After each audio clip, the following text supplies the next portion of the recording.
করে ভিডিও ভার্সনটা কিন্তু বের করে তারা।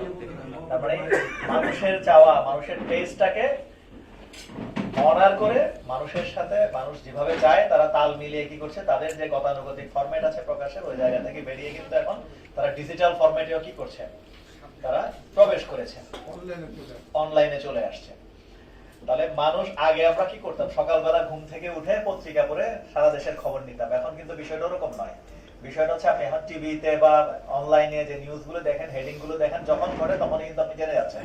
একজন পাঠক হিসেবে আমরা সবাই জেনে যাচ্ছি। তার মানে এই যুগে আসলে নিউজ পেপার বা এই যে ইলেকট্রনিক বলেন বা বলেন প্রিন্ট মিডিয়া বলেন, এদের যে প্রভাব এবং এদের যে গুরুত্ব, এদের যে গ্রহণযোগ্যতা, এটা অস্বীকার করার কোনো সুযোগ নাই।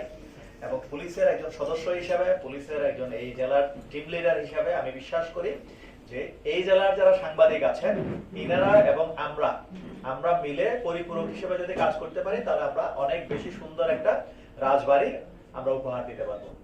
এবং আমার একটা মটো আছে, আমার মটোটা হচ্ছে এমন যে আমি যেদিন এখান থেকে চলে যাব, এরপরে মানুষ আমাকে কি বলে এটা দেখা। আমি যতদিন চেয়ারে থাকবো, মানুষজন ভদ্র, মানুষজন হয়তো সম্ভ্রম বা ভয় অথবা সম্মান অথবা যে কোনো কারণেই হোক না কেন, মানুষ চেয়ারে থাকা অবস্থাটা খারাপ কথাগুলো বলে না, সমালোচনা করতে চায় না। কিন্তু যখনই মানুষটা বদলি হয়ে চলে যায়, চেয়ারটা চলে যায়, তখন মানুষজন নানা রকম কথা বলে।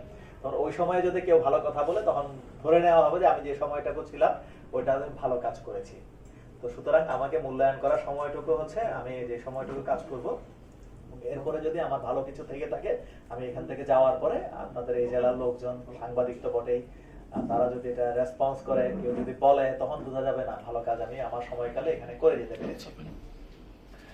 আমার আপনাদের প্রতি আমার কৃতজ্ঞতা যে আমরা এই বিষয়গুলোকে একীভূত একটা রাজবাড়ি, আরো ভালো একটা রাজবাড়ি প্রেজেন্ট করার জন্য আমাদের ডাকে আপনারা সাড়া দিয়ে এসেছেন, আমাদেরকে ঋদ্ধ করছেন, সমৃদ্ধ করছেন, বিভিন্ন রকম তথ্য দিয়েছেন। এখানে সিসি ক্যামেরা যেমন উঠে এসছে, বৈদ্যুতিক তার চুরির বিষয় এসছে, মাদক খুব সবারই মোটামুটি প্রায় সবারই কথার মধ্যে উঠে এসছে, তরুণদের বাইক চালানো, তারপরে ইভটিজিং অথবা কিশোর অপরাধীদের সংখ্যা বেড়ে যাওয়া, তারপর হচ্ছে যেহেতু এই জেলায় রাজবাড়িতে আপনার রেলওয়ের বিশাল ভূসম্পত্তি রয়েছে, তাদের অনেকগুলো স্থাপনাকে কেন্দ্র করে দীর্ঘদিন যাবত এখানে মাদকের যে ব্যবহার আছে, যেখানে নারী পুরুষ বিভিন্ন লোকজন যায়, এই ধরনের কিছু অবজারভেশন আছে।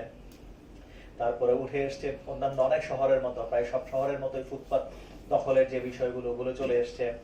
তারপরে এসছে শিক্ষা প্রতিষ্ঠান ছুটির সময়ে বিভিন্ন স্কুলের আপনারা কথা বলেছেন, ওখানে ইভটিজিং হয় বা আশপাশে বখাটেরা দাঁড়িয়ে থাকে, এই বিষয়গুলো যেমন এসছে।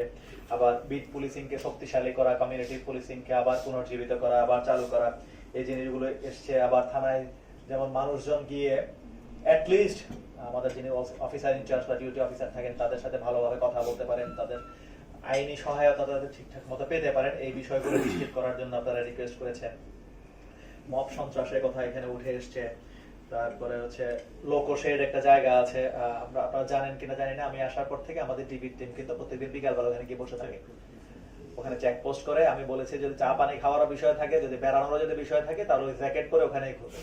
অ্যাটলিস্ট ভালো মন্দ সব লোক যাতে দেখে যে এটার দখল এখন পুলিশের হাতে, এখানে এখন খারাপ লোকজন বিচরণ করতে পারবে না। আপনারা খেয়াল করেছেন কিনা, আমি আসার পর থেকে কিন্তু আমাদের টিভির টিম প্রত্যেকদিন একটা নির্দিষ্ট সময় ওখানে পার করে আসে। আমাকে একটা সবচেয়ে গুরুত্বপূর্ণ স্পট বলেছে মাদকের জন্য ওইটাকে, এবং আমি ওখানেই তাদেরকে ডেপ্লয় করেছি। অ্যাটলিস্ট মানে মানুষজন যাতে দেখে যে এখানে পুলিশের নিয়ন্ত্রণ আছে, এখানে অন্য কেউ আর নাই। তো এটা আমরা চাই যে এটা হোক। এবং এরপর আমি রিকোয়েস্ট করব, হোয়াটসঅ্যাপ আছে এখন অনেক ভালো মাধ্যম, আরো মেসেঞ্জার আছে, আমাদের পেজ আছে, আপনি আপনার পরিচয় গোপন রেখে অথবা আপনি যদি কাউকে ট্রাস্টও করতে না পারেন, আমাকে যদি আপনি হোয়াটসঅ্যাপ করেন, আমি রেসপন্স করবো। অ্যাটলিস্ট আপনি এটা ফিল করতে পারবেন যে আমি চেষ্টা করছি। এবং আমরা সবাই মিলে আমরা অধিকতর উন্নত এবং নিরাপদ একটা রাজবাড়ি আমরা উপহার দিতে পারবো, এটা আমি বিশ্বাস করি। ফুটপাতের যে বিষয়গুলো পৌরসভার সাথে আমি কথা বলবো। আর এখানকার যিনি জেলা প্রশাসক আছেন, ডিসি মহোদয়, আমরা একসাথে ট্রেনিং করেছি, আপনি আমার পূর্ব পরিচিত এবং উনি বেশ সুনামের সাথে এখানে চাকরি করছেন। আমরা বিশ্বাস করি যে পুলিশ, জেলা প্রশাসন এবং জুডিশিয়ারি আমরা সবাই মিলে, অন্যান্য যে সরকারি অফিসগুলো আছে, আমরা সবাই মিলে সুন্দরভাবে কাজ করলে আপনারা যেভাবে চাচ্ছেন, যেভাবে মানে আশা করছেন যে একটা ভালো আইন শৃঙ্খলার দিক দিয়ে ভালো একটা জেলা হবে রাজবাড়ি, ডেফিনেটলি আমরা সেই লক্ষ্যের দিকে আমরা এগোতে পারবো। পদ্মা নদীর ঘাটের কথা এসছে, ওখানে আমি পরশু রাতে গিয়েছিলাম, এমনিতে গিয়েছিলাম দেখার জন্য টুরিস্ট কেমন থাকে 7:30টার দিকে। এটা দেখলাম পান বিক্রেতার একজন একটা সুন্দর দোকান আছে, দেখলাম ওনার সাথে কিছুক্ষণ কথাবার্তা বললাম। তো ওখানে যে আপনার ট্রানজিট হিসেবে, যে মাদকের ট্রানজিট হিসেবে ব্যবহৃত হয়, এই তথ্যটা আমার কাছে ছিল না। এখন থেকে ওখানে নিয়মিত অভিযান পরিচালনা করা হবে।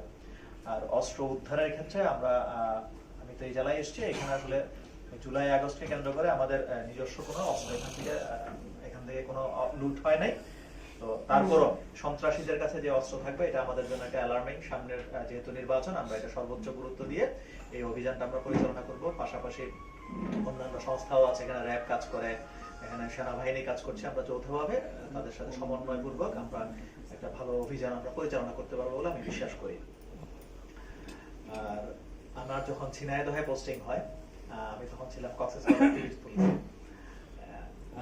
মায়ানমার বর্ডার বলা যায়, তাই না? আমার পরে আসলাম এখানে ঝিনাইদহে, এখানে হচ্ছে ভারতের বর্ডার, মহেশপুর, একেবারে এই প্রান্ত থেকে ও প্রান্ত। এবং এই অঞ্চলে আমি কখনো চাকরি করতে আসিনি, আমার পূর্বপুরুষও কখনো বেড়াতেও আসেনি খুলনা অঞ্চলে। তো ওখানে 15 মাস কেটেছে, এবং প্রথম দিকে আমার মনে যে সংখ্যা ছিল, ভয় ছিল, ভীতি ছিল, ওখানকার যারা মিডিয়া কর্মী আছেন, যারা সচেতন রাজনীতিবিদ আছেন, যারা সমাজকর্মী আছেন, যারা সচেতন নাগরিক আছেন, যারা সাধারণ মানুষ আছেন, এবং ওখানে আমার যে টিম ছিল, সবার সম্মিলিত প্রচেষ্টায় আমরা খুব চমৎকার একটা পরিবেশ ওখানে তৈরি করেছি। এবং ঠিক একইভাবে এখানে একটা আমার যারা পূর্বসূরি ছিলেন, তারা একটা চমৎকার পরিবেশ আমার জন্য রেখে গিয়েছেন। এবং আপনাদের সবার সহযোগিতা নিয়ে আমি আশা করছি, যে আমি বিশ্বাস করি যে আরো সুন্দর একটা রাজবাড়ি আমরা সবাই মিলে এখানে উপহার দিতে পারবো সবাইকে। আর যেটা বলছেন যে পুলিশের সেবা যাতে আরো বেশি জনমুখী করা যায়, আমি এখন একটু বলি যে আমরা এক সময় তো পাসপোর্ট তদন্ত করতাম, এখন আর পাসপোর্ট তদন্ত হয় না। এখন